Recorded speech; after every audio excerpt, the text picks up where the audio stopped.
And so much, of course, recently, I believe the South Carolina Heritage Tourism Award, which Brookgreen Gardens received, the Palmetto Trust for Historic Preservation. What opened the door for that to happen? Well, the foundation presents the award to an entity that promotes, that uses the South Carolina culture and history to promote tourism and travel. And so what we did, we won the award for the Low Country Trail and for the Oaks Nature and History Trail because we took the culture and the history of South Carolina and we developed it so that visitors can walk those areas, they can learn about South Carolina history, and they can enjoy the nature of the area. And so both of those attractions are excellent, just wonderful places to go. And fortunately, we've been recognized for that. Yes, very definitely. Yes. Also, we're delighted. Oh, yes, very definitely. Also, you'll recognize a designated site for the Heritage Corridor. Well, the National Heritage, South Carolina National Heritage Corridor has been in existence for a while. And they start over in Oconee County, in the western part of the state, and they went across the state to Charleston County. And it was just in the last couple of years that they actually came up and included Georgetown. Oh, great. And so there are 5 designated historic sites on the corridor in Georgetown County, and we're fortunate, we're delighted that we are one of them. Truly spanning the state in recognition, but truly the Southeast as well. I believe also a super addition, the Gullah Geechee Commission, Ron Days' addition. Ron Days is on the Gullah Geechee Commission, which is throughout the Southeast, the Gullah corridor, so to speak, And Ron, his position here at Brookgreen Gardens? Ron is Vice President for Creative Education. Okay, right. Education and the creative side of education is critical here. You are finding folks of all ages getting a refresher course as well as a first-time educational experience here at Brookgreen Gardens. Well, it's amazing how many people come to Brookgreen Gardens. They take either our creek tour. We also have tours that go out into the backwoods daily, which are guided tours, and talking about the history of the plantations, the plantation owners and the people, and of course the enslaved Africans that were crucial to creating the rice plantations. The people are amazed. They don't know that South Carolina grew rice. And my response is, well, do you eat rice? If you do, you eat South Carolina long grain rice, right? And that came originally from Brookgreen Plantation. That was developed here at Brookgreen Plantation in the 1840s. Golly, Charlene. Well, that really ties in. How about the word cypress log? Oh, yes. Is that something cypress log. you could fill us in about? The original swamps here at Brookgreen were cypress and mostly tupelo gum swamps. And of course, cypress trees are huge. They grew to be 8 to 10 feet in diameter, over 100 feet tall. And all of those swamps in Georgetown County, about 46,000 acres, were hand cleared and the rice fields created. The cypress trees today, of course, aren't as large because they're not as old. Well, last year, log was brought up from the bottom of the Waccamaw River. And it was an old cypress log believed to be about 500 years old when it was cut. Really? And it's on loan to us as a South Carolina cultural piece. And we have created a display. The Historic Rice Fields Association actually sponsored this display for us. And this log is 17 feet long. It weighs over 6 tons. And the amazing thing about it is you can still see the hatchet marks, because all these swamps were cleared using hand saws and axes. And you still see those marks in the tree. It's really an amazing piece of wood, if you want to call it that. Yeah, you said more than 6 tons. 6 tons. Just 17 feet, 17 feet in length. Right. And that's just the section that was brought up. Right. But that's it's incredible. huge. Yes. And that is where on display? It's at the top of the hill along the Low Country Trail, Okay. on the sidewalk along the way to the zoo. Golly. Well, folks are going to need to come in just to see the log. Yeah. That's amazing. You wouldn't think I got to get somewhere to see a log. But it's an amazing. Something of that significance. Yes. yes. And like I say, the thing that is so interesting about it is seeing the axe marks where, you know, it was cut by hand. That's so hard to believe when you look at it. And then it takes you into the thousands of acres that were cleared like that, and what a tremendous undertaking that was.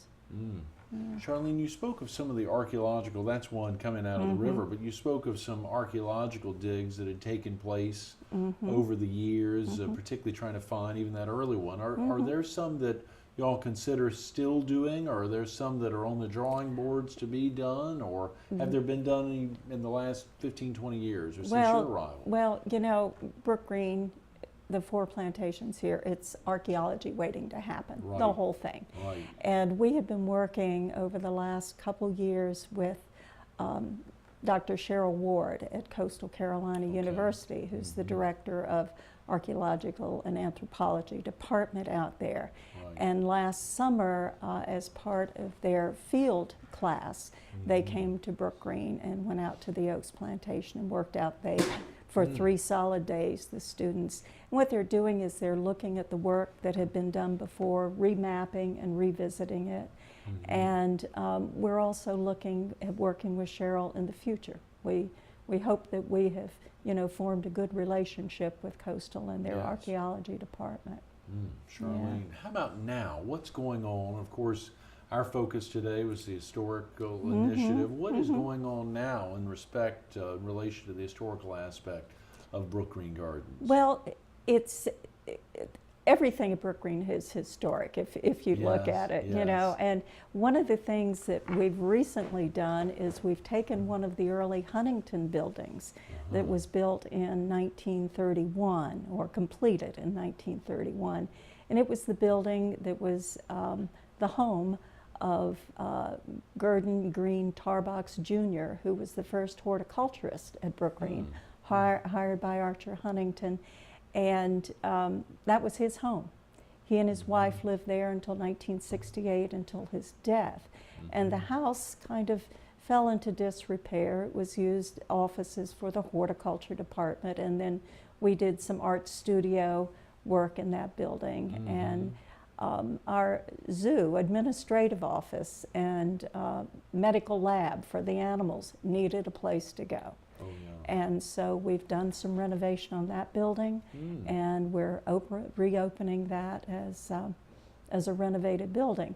And we also did the same thing with the Low Country Center. I don't know if you've been to the Low Country Center, but that was a building that was originally stables that the Huntingtons built, and it was a maintenance shed for many, many years. I have. Does Hugh McCall, or no, it's Craig Wall? Craig Someone Wall, has their name or Craig big Wall, presence out there. Yes, right. I have, right. And that was completely renovated in 1990, and it's sort of the center for the Low Country heritage, the history of the Low Country.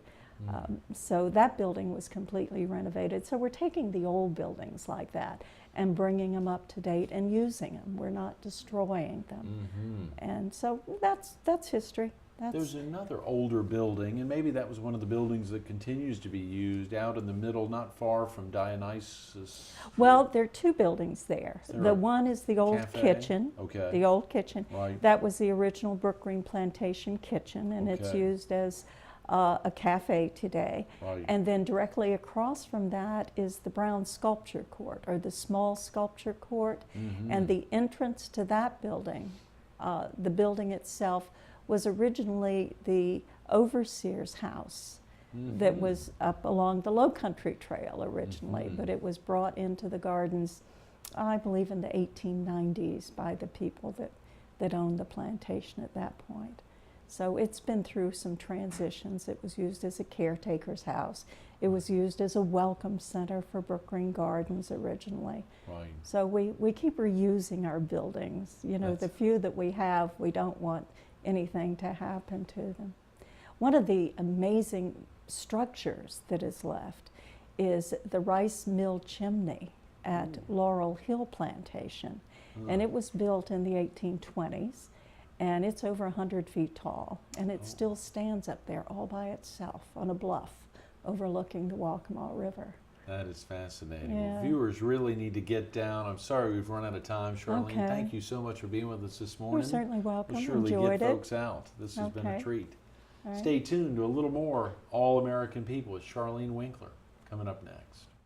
How many folks can claim a slogan anything like that? Celebrating 80 years of excellence in sculpture, plants, animals, and history. What an opportunity. You need to take the time to get down here. Very easy, or get up wherever you're coming from. 843-235-6000. 843-235-6000. Brookgreen.org is the website, and the location very easy to find, right off of Highway 17 here in Murrells Inlet. Think about this excitement, 364 days a year, 9:30 to 5, but here during the month of April, open late till late. You can see history in action. You heard Charlene say it. The opportunity to get down is an easy one. Take the time to come on by. Charlene, thanks again for being with us this morning.